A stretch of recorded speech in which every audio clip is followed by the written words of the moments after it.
Good evening everyone.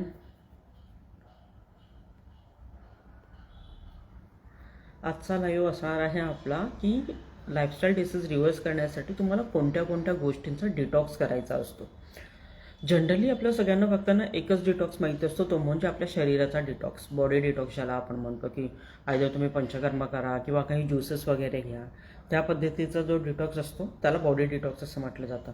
But ॲक्च्युअलमध्ये detox हा फक्त बॉडीचा नसतो. आयुर्वेदामध्ये जसं सांगितलेलं आहे ना की तुमचं प्रसन्न आत्मा मन इंद्रिय हे जेव्हा सगळं बॅलन्स असेल आणि प्रसन्न असेल वात पित्त कफ आणि सप्त धातूंच्या सोबत, तेव्हा तुमचं शरीर जे आहे ना ते हेल्दी शरीर म्हणून कन्सिडर केलं जातं.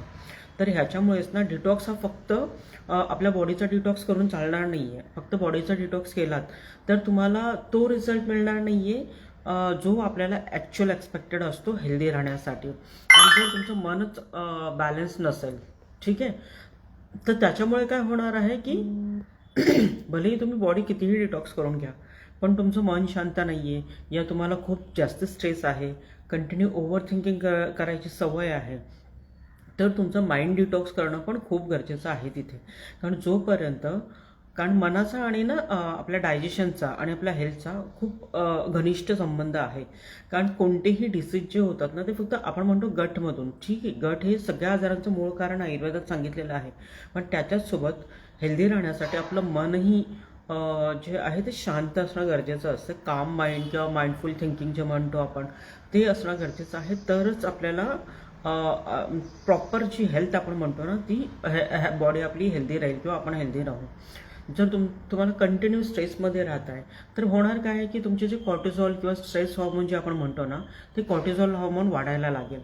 जे आपल्याला हॅपी हॉर्मोन्स लागतात ते हॅपी हॉर्मोन्स तुमचे कमी व्हायला लागतील. त्यामुळे माइंड डिटॉक्स करणं पण त्या बॉडी डिटॉक्स सोबतच तेवढंच इम्पॉर्टंट आहे. आता माइंड डिटॉक्स आपण कसं करणार आहे? माइंड डिटॉक्ससाठी कमीत कमी एक 5 ते 10 मिनटं तुम्ही रेग्युलरली कोणत्याही एका वेळेस जेव्हा तुम्हाला एखादा शांत प्लेस मिळेल, शांत जागेमध्ये बसायचं, 5 ते 10 मिनटं कमीत कमी डोळे बंद करून फक्त स्वतःवरती किंवा स्वतःच्या रेस्पिरेशनवरती, जे आपण श्वासोच्छ्वास घेतोय त्या रेस्पिरेशनवरती तुम्हाला फोकस करायचा आहे. डोळे पूर्णपणे बंद करायचे, डोक्यामध्ये कुठलेही विचार येऊ द्यायचे नाही आहेत. शांत बसून कमीत कमी 10 मिनटं, 5 ते 10 मिनटं तरी तुम्हाला तुमच्या श्वसनावरती फोकस करायचं आहे. ते लक्ष तिथे केंद्रित केलात तुम्ही तर हळूहळू जे माइंड असतं ना, तुमच्या माइंडमध्ये ज्या वेव्स निर्माण होतात त्याच्यासाठी आपण एक टेस्ट असते की जसं आपण हार्टसाठी ECG करतो तसं EEG केली जाते माइंड डिटॉक्स. माइंडच्या वेव्स किती म्हणजे किती प्रमाणात त्या आहेत किंवा काही डिफॉर्मिटी आहे का ब्रेनमध्ये किंवा माइंडमध्ये ते बघण्यासाठी. तर ह्या ज्या वेव्स असतात ना, तर ह्या वेव्सला कंट्रोल करण्यासाठी रोज कमीत कमी 10 मिनटं तरी मेडिटेशन करणं किंवा डोळे बंद करून तुमच्या श्वासावरती लक्ष केंद्रित करणं, हे जरी केलात ना तरी तुमचं माइंडचा डिटॉक्स व्हायला लागेल.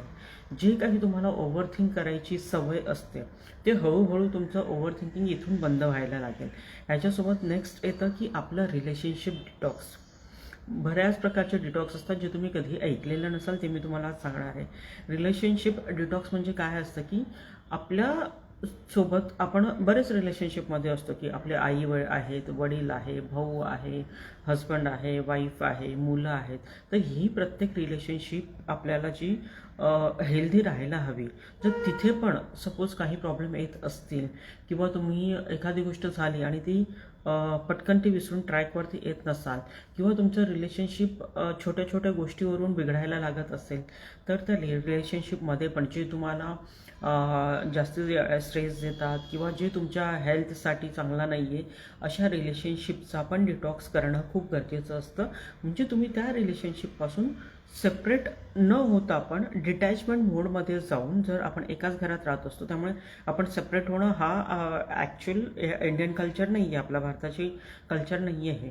तर करायचं काय की आपल्याला फक्त ते रिलेशनशिप ठेवून पण, म्हणजे तुमच्या आईवडिलांशी, भावंडांशी जे काही असेल, कुठेही वाद झाला तरी फक्त कामापुरती बोलायचं आणि तिथल्या तिथे बाकीच्या सगळ्या गोष्टी सोडून द्यायच्या आणि डिटॅचमेंट मोडमध्ये एकाच छताखाली राहून पण आपल्याला राहता येतं. त्याला म्हणतात रिलेशनशिप डिटॉक्स. किंवा प्रत्येक 2-3 महिन्यांनी तुम्ही तुमचे जे काही रिलेशन्स आहेत, ज्या ज्या व्यक्तीशी तुम्हाला असं वाटतं की ह्याच्याशी आपलं चांगलं नाही जमत, तर त्याच्याशी बोलून त्याचं सॉर्ट आउट करण्याचा प्रयत्न करा त्या गोष्टी. कारण रिलेशनशिप डिटॉक्स पण जर तुमचं प्रॉपर होत नसेल, ते डिटॉक्स करणं पण खूप गरजेचं आहे. जर ते नाही झालं तर तुम्हाला एक्सेसिव्ह स्ट्रेस होऊन तुमची हेल्थ जी आहे ती बिघडू शकते. त्याच्यामुळे आरोग्य चांगलं राहण्यासाठी आपल्याला रिलेशनशिप डिटॉक्स पण करणं गरजेचं आहे. त्याचे डिफरंट डिफरंट टेक्निक्स आहेत, जे तुम्ही माझं जेव्हा मेंबरशिप आपण घेतो, ओके, जेव्हा एखादा पर्सन मेंबरशिप घेतो आपलं लाईफस्टाईल डिसीज रिव्हर्सलची 90 डेजचं मेंबरशिप आहे ती, तर त्याच्यामध्ये ह्या सगळ्या स्टेप्स आपण तुम्हाला अगदी हँड होल्डिंग देऊन शिकवत असतो डेली. दुसरं आहे जॉब डिटॉक्स. जॉबमध्ये पण ना अशाच पद्धतीच्या खूप साऱ्या गोष्टी असतात, किंवा तिथले आपले बॉसशी रिलेशन्स, आपल्या कलिगशी रिलेशन्स कसे आहेत, किंवा खूप जण काय करतात माहिती आहे का, की ऑफिस सुटलं पण तिथे जो काही स्ट्रेस असेल, किंवा तिथे जे काही वादावादी तुमची काही कोणाशी झालेली असेल, किंवा तिथे जे काही इन्सिडेंट्स घडतात, ते केव्हाही आपल्या दारात येताना आपल्या घराच्या उंबराच्या बाहेर सोडाव्यात. कारण कधीही ऑफिस हे घरी आणू नये, किंवा घरच्या गोष्टी ऑफिसमध्ये नेऊ नये. कारण तुम्ही ऑफिसमध्ये गेल्यावरती पण तुम्हाला तिथे फोकस देऊन काम करायचं असतं, तरच तुम्ही सक्सेसफुल पर्सन होणार आहात ऑफिसच्या म्हणजे त्या जॉबमध्ये. आणि घरचे रिलेशनशिप मेंटेन करताना जर तुम्ही घरी आल्यावर पण ऑफिसच्याच गोष्टी करणार असाल, तर तुमचं घरचं वातावरण त्याच्यामुळे बिघडायला लागेल. त्यामुळे ऑफिस डिटॉक्स किंवा जॉब डिटॉक्स आपण याला म्हणतो, हे पण करणं खूप गरजेचं असतं. ह्याच्याही टेक्निक ज्या असतात ना, त्या आपण तुम्हाला त्या प्रोग्राम जेव्हा तुम्ही परचेस कराल त्या प्रोग्राममध्ये तुम्हाला ह्याचं सगळ्या पद्धतीने शिकवलं जातात. थर्ड आहे ह्याच्यामध्ये नेक्स्ट आहे आपलं गट डिटॉक्स, की आपल्या आतड्यांचं किंवा आपली जी पचनशक्ती आहे किंवा डायजेस्टिव्ह फायर आहे त्याला डिटॉक्स कसं करायचं. तर त्याच्या डिटॉक्सच्या डिफरंट पद्धती आहेत.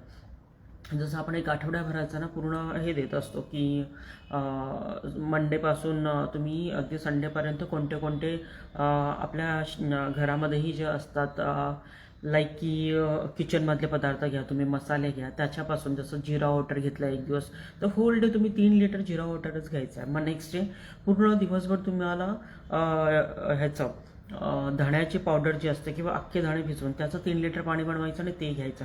तर ह्याही डेलीचे एक तुम्ही ठरवून घेऊ शकता, किंवा आपण ते तुम्हाला पूर्ण गाईड करतो आपल्या प्रोग्राममध्ये. तर तसं जर तुम्ही डेलीचं 3 लिटर पाणी प्यायला लागलात, ओके, तर तुमच्या बॉडीमध्ये जे काही टॉक्सिन्स आहेत, की गटमध्ये जे काही टॉक्सिन्स असतात, किंवा आपल्या आतड्यांमध्ये नॉर्मल ॲब्झॉर्प्शन होण्यासाठी किंवा नॉर्मल जे मायक्रोबायोम पाहिजे असतात, ते सगळे प्रॉपर डेव्हलप होण्यासाठी, ओके, किंवा जे आपण म्हणतो की हेल्दी बॅक्टेरिया, त्याच्यासाठी गट डिटॉक्स करणं खूप गरजेचं असतं. तर ह्याचंही गायडन्स तुम्हाला आपल्या प्रोग्राममध्ये मिळून जाईल. आणि एनर्जी डिटॉक्स, एनर्जी जी असते ती फक्त असं नाही की आपली शारीरिक एनर्जी, आपण ज्या वातावरणात राहतोय, ज्या घरात राहतोय किंवा ज्या ऑफिसमध्ये आहोत, तिथलं सराउंडिंग कसं आहे, तिथली एनर्जी कशी आहे. तिथे जर तुम्हाला एखाद्या ठिकाणी गेल्यावरती जर तिथे लाईक की सफोकेट होत असेल, किंवा तुम्हाला वाटत असेल की मला इथे ना कसं तरी व्हायला लागलं, मी इथे नाही जास्त वेळ थांबू शकत, तर समजून जायचं की त्या प्लेसची, त्या जागेची एनर्जी चांगली नाही आहे. आणि एखाद्या ठिकाणी गेल्यावरती आपल्याला म्हणजे काही नसताना पण आपल्याला तिथे खूप प्रसन्न वाटत असेल, किंवा आपल्याला अगदी आल्हाददायक वाटत असेल आपल्या मनाला, किंवा एक चांगल्या फिलिंग येत असेल, तर त्या जागेची एनर्जी समजायची की तुम्ही हेल्दी एनर्जी आहे तिकडची, ती एनर्जी चांगली आहे. त्यामुळे एनर्जी डिटॉक्स पण करणं खूप गरजेचं असतं. आता आपल्या बॉडीचं जे आहे एनर्जी डिटॉक्स तुम्ही कसं करणार आहात, एक तर ज्युसेस वगैरे घेणं, किंवा डेली बीटरूटचा ज्यूस घेणं, किंवा रोज तुम्ही डाळिंबाचं ज्यूस घेऊ शकता. ह्याच्याने पण तुमचं एनर्जी लेवल फिजिकली बूस्ट राहील. म्हणजे हे डिटॉक्स झालं तुमचं शारीरिक दृष्टीने एनर्जी बूस्ट करण्यासाठी. पण जी निगेटिव्हिटी असते, की आपल्या मनामध्ये जे काही वाईट विचार येतात, किंवा आपल्याला वाटतं की निगेटिव्ह एनर्जी आहे आपल्या शरीरामध्ये किंवा आपल्या आसपास, तर त्याच्यासाठी काय करायचं आहे, रोज संध्याकाळी झोपताना एक तर पाय स्वच्छ धुवून झोपायची सवय लावा. दुसरी गोष्ट, समुद्री मीठ जे असतं, किंवा ज्याला आपण रॉक सॉल्ट म्हणतो, ते रॉक सॉल्ट तुम्ही घेऊन पाण्यामध्ये ते टाकायचं, पाणी थोडंसं कोमट ठेवायचं, आणि रोज 1 चमचाभर जरी तुम्ही त्या पाण्यामध्ये टाकला, एखाद्या बादलीमध्ये गरम पाणी घ्यायचं, आणि त्याच्यामध्ये तुमचे दोन्ही हात, स्पेशली आपले जे आर्म्स आहेत पंजे, ते त्याच्यामध्ये बुडवायचे, आणि पाय ते बुडवून कमीत कमी 10 मिनटं बसून राहायचं आहे. काही वेगळं करायची गरज नाही. मग ते झाल्यानंतर जी आपल्या बॉडीमधली एक्स्ट्रा निगेटिव्ह एनर्जी असते ना, ती सगळी निगेटिव्ह एनर्जी जी असते किंवा जे आपण इलेक्ट्रॉन प्रोटॉन बॅलन्सिंग करणं म्हणतो, तर ते बॅलन्सिंग होतं आणि एक प्रकारचं ग्राउंडिंग पण होतं. तर त्यामुळे ती निगेटिव्हिटी जर तुमची डेलीच्या डेली तुम्ही काढायला शिकलात, हे रॉक साल्टच्या पाण्यामध्ये पाय ठेवणं किंवा हात ठेवणं, तर त्याच्यानेही तुमचं जे आहे ते एनर्जी डिटॉक्स व्हायला हेल्प होईल. जर तुमच्या घरामध्ये पण तुम्हाला कुठे वाटत असेल की निगेटिव्ह एनर्जी आहे, तर तुम्ही प्रत्येक कॉर्नरला जे आहे ना, एका काचेच्या बाउलमध्ये किंवा एखाद्या काचेच्या ग्लासमध्ये शक्यतो शनिवारी ठेवायचं आणि त्याच्यामध्ये एका ग्लासमध्ये मीठ ठेवून, तुम्ही त्याच्यामध्ये खडा मीठ ठेवून त्याच्यावरती थोडंसं येलो कलरची जी मोहरी असते, तर त्याच्याने पण तुमच्या घराची एनर्जी बॅलन्स होते. आणि आपल्या स्वतःच्या एनर्जी बॅलन्सिंगसाठी पण तुम्ही दर गुरुवारी थोडंसं हळद टाकून जर आंघोळ केलीत, तर त्याने एनर्जी जी आहे तुमची शरीराची पण जी डिटॉक्स व्हायला लागते. आणि अशा पद्धतीनं जे आपण फक्त म्हणतो ना की नाही बॉडीचं डिटॉक्स केलं पाहिजे, पण बॉडीच्या डिटॉक्ससोबत तुमचं माइंडचं डिटॉक्स, तुमचं रिलेशनशिपचं डिटॉक्स, तुमच्या जॉबचा डिटॉक्स, तुमची एनर्जी डिटॉक्स, तुमचं गट हेल्थचा डिटॉक्स, असे खूप प्रकारचे डिटॉक्स असतात जे करणं खूप गरजेचं असतं. जर तुम्हाला खरंच हेल्दी राहायचं असेल तर हे सगळे डिटॉक्स करणं खूप गरजेचं आहे तुमच्यासाठी, सगळ्यांसाठीच. आणि जर तुम्हाला हे शिकायचं असेल तर तुम्ही मला DM करा, मी तुम्हाला प्रोग्रामचे लिंक्स आणि डिटेल्स पाठवीन. आणि तुम्हाला ह्याच्यामध्ये अर्ध्या तासाचा 1-to-1 क्लिअरिटी कॉल पण तुम्हाला मिळणार आहे, ज्याच्यात तुमचे हेल्थ इश्यूज किंवा जे काही तुमचे एनर्जी इश्यू या माइंड डिटॉक्स वगैरे तुमचे जे काही क्वेश्चन्स असतील ते तुम्हाला ह्याच्यात प्रश्न उत्तर केलं जाईल. आणि जवळजवळ तो एक अर्ध्या तासाचा 1-to-1 क्लॅरिटी कॉल असेल, जेणेकरून तुमच्या सगळ्या शंकांचं निरसन होऊन तुम्ही तुमच्या हेल्थ जर्नीमध्ये स्टार्ट करू शकाल. Okay, thank you. आजच्यासाठी इतकंच आणि उद्या परत भेटूयात ह्याच वेळेत.